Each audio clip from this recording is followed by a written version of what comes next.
7 years. That's the number that defines this story. 7 years of courtroom battles, custody wars, family conflict, and legal proceedings that ate up an entire girl's childhood before she got to live it freely. But today, it's finally over. Nipsey Hussle's daughter, Emani Asghedom, has just inherited $11 million from her father's estate. And the fight that stood between her and that inheritance involved a woman many have called her stepmother. Years of family warfare in one of the most complicated celebrity estate cases in recent hip-hop history. But before you assume you already know how this story ends, let me stop you right there. Because you don't. This was never just about money. This was about custody, about family loyalty, about who had the right to raise Nipsey's child, about who controlled one of hip-hop's most valuable posthumous estates, and about what happens when a visionary dies without every legal document in place. This case touched everything: guardianship hearings, probate court, public scrutiny, social media drama, and years of tension between people who all claim to love the same man. And what finally brought it to a close in 2026 is a story that's more emotional, more complicated, and more powerful than any headline has captured. So what's good, fam? Whether you've followed this saga from day one or this is your first time hearing it, stay locked in because we're going all the way in on exactly what happened, what Emani actually inherited, what it means for her future, and why Nipsey Hussle's greatest gift to his children was never a song. It was a blueprint. Now, let's talk about who Emani Asghedom actually is, because too many people have had her story twisted for years. Emani was born from Nipsey Hussle's earlier relationship with a woman named Tanisha Foster. She came into this world before Nipsey began his high-profile relationship with actress Lauren London. And long before he became the global icon millions mourned in 2019, Emani grew up knowing her father as Hermes, the man behind the legend. She knew the version of him before the sold-out shows, before the Grammy nominations, before the Forbes features. She knew the version of him that was still grinding, still building, still laying the groundwork for everything that came after. Nipsey loved that girl deeply, and anyone who followed him closely knew it. He spoke openly about wanting to create generational wealth, not just for himself, but specifically for his children. He wasn't interested in spending everything he made on appearances or luxury. He was obsessed with ownership, and he wanted to leave something behind that would still be producing value, still feeding his family long after he was gone. In interviews, he talked about buying back the block, about owning your masters, about understanding that real wealth isn't in your bank account, it's in what you control. He would tell anyone who would listen that the goal wasn't to get rich. The goal was to build something your kids could inherit and grow. He was modeling a philosophy in real time, and Emani was one of the biggest reasons that philosophy mattered so much to him. There's the version of Nipsey Hussle the world saw: the rapper, the entrepreneur, the community activist, the cultural force. But behind all of that was also just a father who wanted his daughter taken care of, who wanted her to never have to struggle the way he once struggled, who wanted to make sure that no matter what happened to him, the foundation would still be standing. He couldn't have known just how soon that very foundation would be tested. He couldn't have known his daughter would spend her entire teenage years at the center of a legal battle over the very inheritance he worked his whole life to create. But he built it anyway, and because he built it, she has it today. People forget Nipsey was only 33 when he was killed. He had decades of building left ahead of him. The empire people now point to as his legacy was really just the beginning of what he intended to create. He talked about expanding real estate holdings, deeper tech investments, and building economic infrastructure right there in Crenshaw, something that would one day rival anything in any other part of the city. He wasn't done, and Emani and Kross are now the inheritors of everything he managed to complete before that day. Then came March 31st, 2019. Nipsey Hussle was shot and killed outside his own store, the Marathon Clothing, on Slauson Avenue in Los Angeles. The community that watched him grow from a Crenshaw kid into a global figure was devastated. Fans gathered outside Marathon Clothing for days straight. Murals went up across Los Angeles almost immediately. The world mourned someone who felt to so many people like proof it was possible to make it out without leaving everything behind. And what he left behind was both extraordinary and, in ways nobody expected, deeply and legally complicated. Because here's the thing that quietly changed everything for Emani and everyone connected to his estate. He died without a fully executed living trust. Now, for people unfamiliar with how this works, let me break it down. When someone passes away without a completed trust or clear legal documents that transfer their assets directly, their estate enters what's called probate. Probate is a court-supervised legal process where a judge oversees how a deceased person's property is inventoried, debts are paid, and assets are ultimately distributed to heirs. It sounds straightforward, but in reality, probate can drag on for years, especially when the estate is large, the assets are complex, and multiple parties have competing claims. For a celebrity with a business empire, an intellectual property portfolio, real estate holdings, and grieving family members on multiple sides, probate becomes a long, slow, painful process. Every filing takes time. Every dispute extends the timeline. Every single legal motion filed only pushed the finish line even further away. There's also a financial cost to probate that most people overlook. Legal fees, court costs, and administrative expenses all come out of the estate before the heirs ever see a single dollar. A completed living trust avoids probate entirely and sends assets straight to beneficiaries. Nipsey had started that process but never finished it. And that one unfinished document is what dragged everything into a 7-year court battle. The initial valuation puts his estate at roughly $11.3 million, but that number only tells part of the story, and we'll get into why that figure is almost certainly understated. What matters right now is that the moment his estate entered probate, everything Nipsey built became subject to court oversight, and everyone connected to that estate became tangled in a legal process that would define Emani's childhood and her future at the same time. But here's where it gets real. Because the probate case wasn't the only legal battle that erupted after his death. Almost simultaneously, a custody dispute broke out over Emani herself. And this is the part of the story that caused years of confusion, real emotional pain, and some of the most misrepresented coverage in all of hip-hop media history. Nipsey's brother, Black Sam, whose legal name is Samuel Asghedom, stepped up immediately after his brother's murder. Black Sam had been Nipsey's closest business partner, his protector, his day-one collaborator in building the Marathon brand from the ground up. He was there before the fame, before the deals, before any of it. He knew the estate better than almost anyone, what Nipsey had built, what it was worth, and what it took to keep running. So when he petitioned the court for guardianship of Emani, he wasn't acting out of malice. He was acting out of love and a genuine belief that he could give Emani the stability, resources, and environment her father would have wanted for her. He felt a responsibility to his brother, and that responsibility extended straight to Nipsey's children. But Tanisha Foster, Emani's biological mother, was not about to surrender her child without a fight, and that is her right as a mother. Whatever the circumstances of her relationship with Nipsey, whatever difficulties existed between her and the Asghedom family, none of that changes the fundamental truth that Emani was her daughter. So what followed was a legal battle between Emani's paternal family and her biological mother, one that played out inside real courtrooms and spilled out across blogs and comment sections, causing years of public speculation, much of it deeply inaccurate. Both sides believed they were fighting for the right reasons.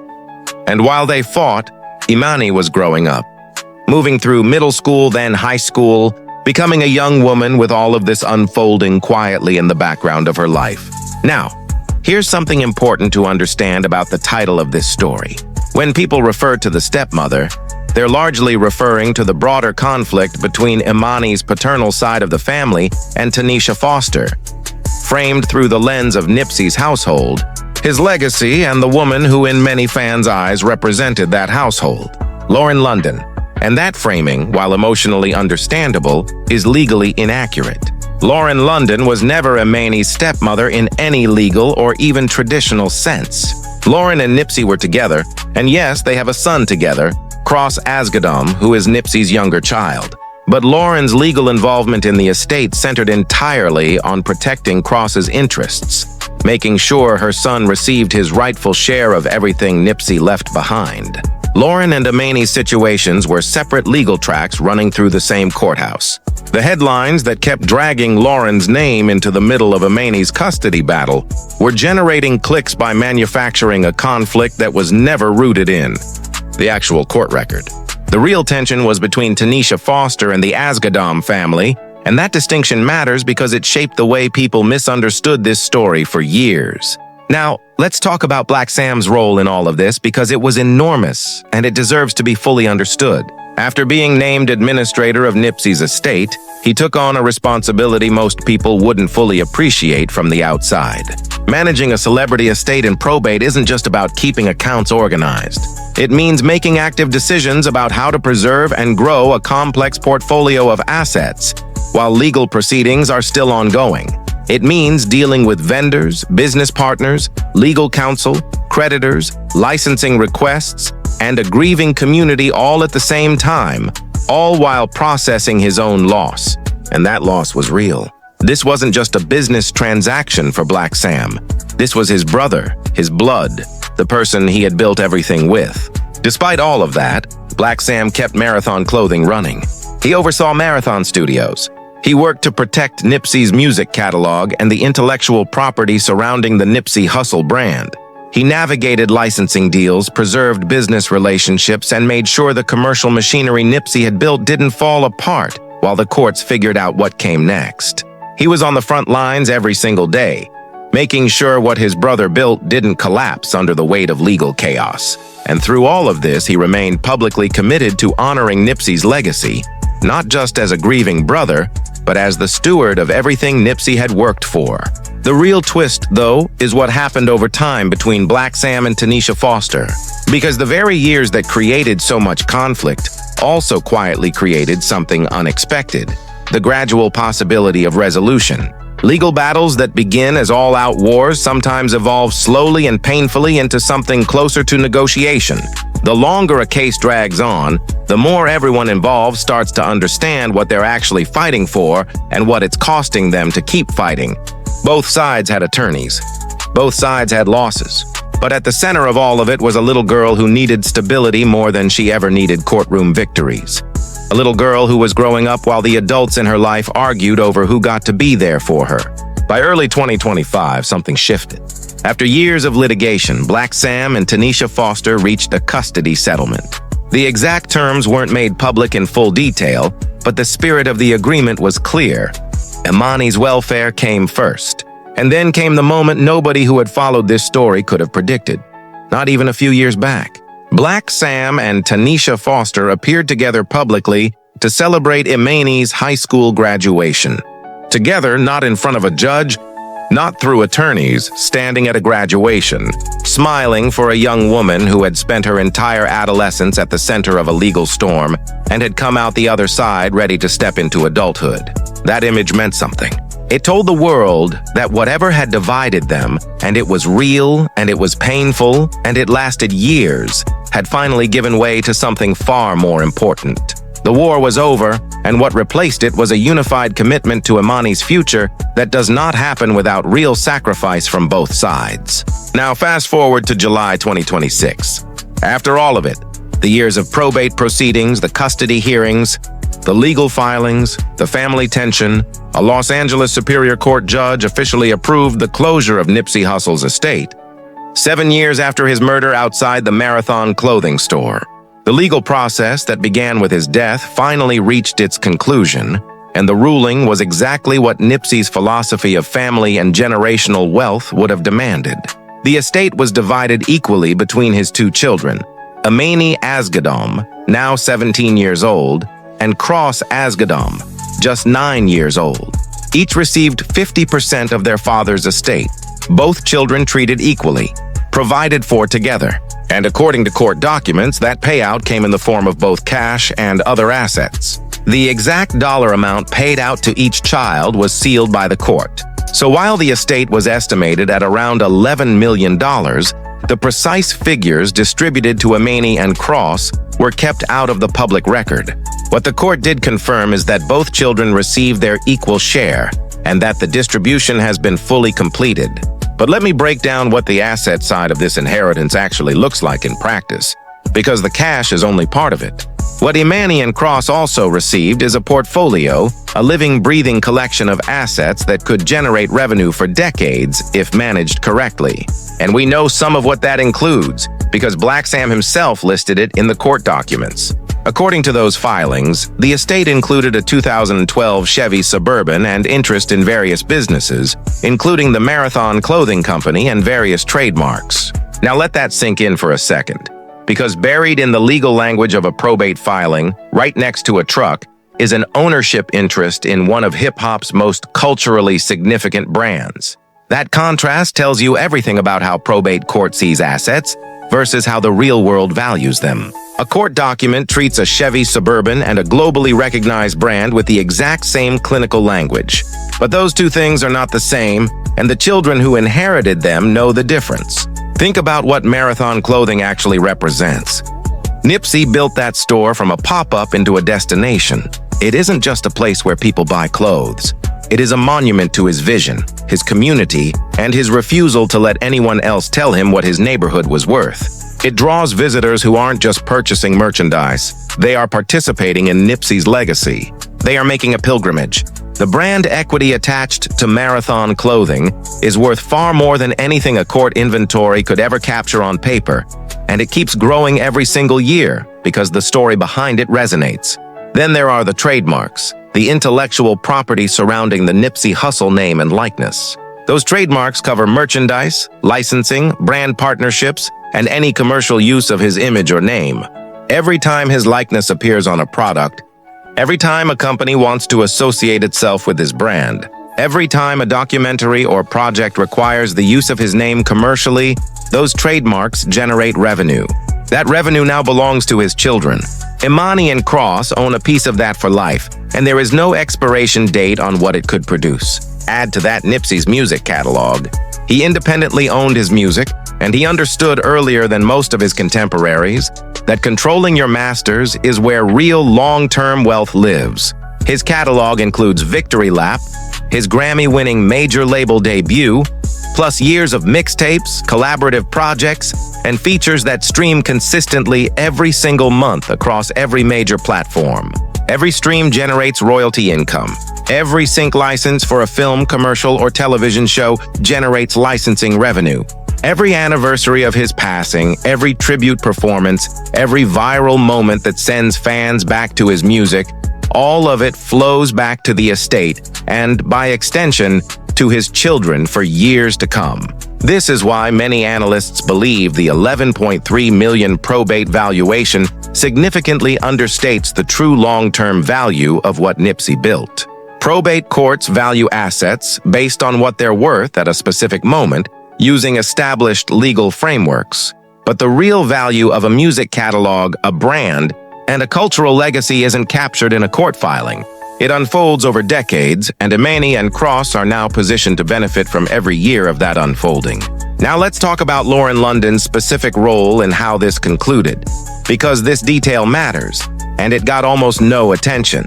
According to court documents, Lauren London signed paperwork acknowledging receipt of the money paid out for her son, Kross's share of the estate. That is a significant legal moment. It means Lauren was present, engaged, and actively involved in making sure Kross received exactly what he was entitled to. She wasn't a passive bystander. She was a mother protecting her child's financial future through the proper legal channels, and she did exactly that. Let's also give proper recognition to her broader role after Nipsey's death. She became the primary parent for Kross while simultaneously becoming one of the most prominent voices in keeping Nipsey's memory alive publicly. She took part in the celebration of life. She spoke at events, worked with brands committed to honoring his legacy, and raised their son in a way that reflects the values Nipsey embodied. She never inserted herself into the custody dispute over Emani.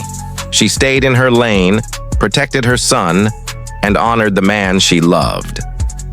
That consistency over 7 years in the face of enormous grief and relentless public scrutiny is something worth acknowledging clearly. Now, let's talk about where Emani actually stands today right now, because this part of the story deserves more than a footnote.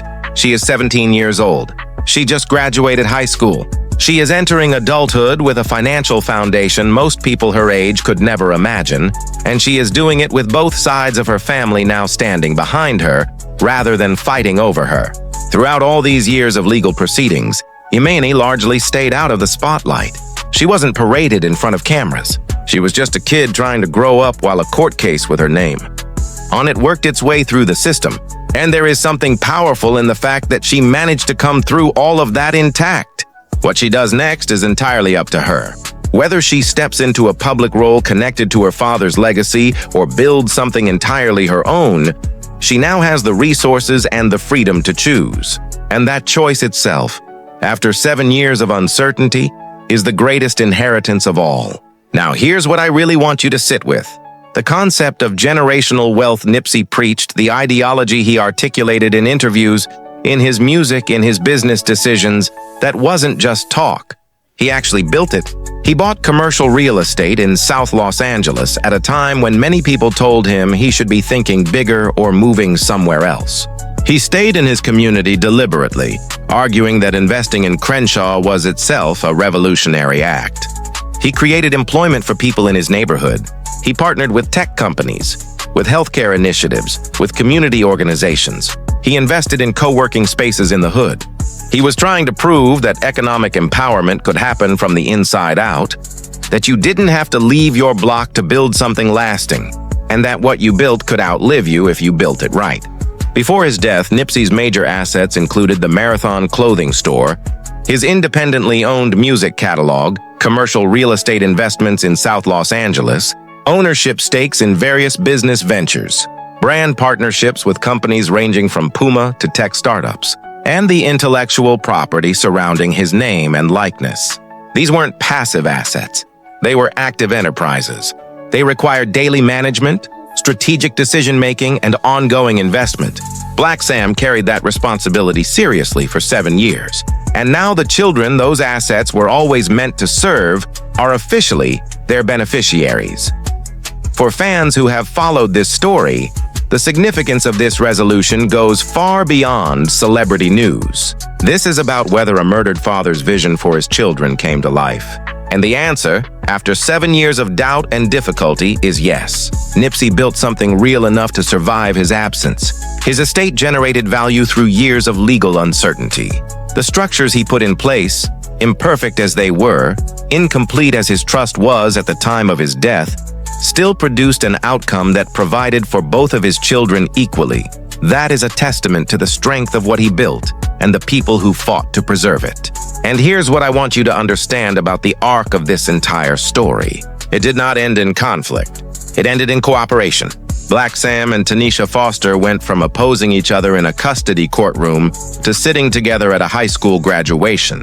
That transformation, that willingness to set aside years of legal warfare for a child's future, is the part of this story that deserves as much attention as any dollar figure. The legal system forced them into the same orbit, but what brought them together? What finally changed everything was Emani herself growing up, graduating, becoming a young woman who deserved to see the people who loved her acting like it.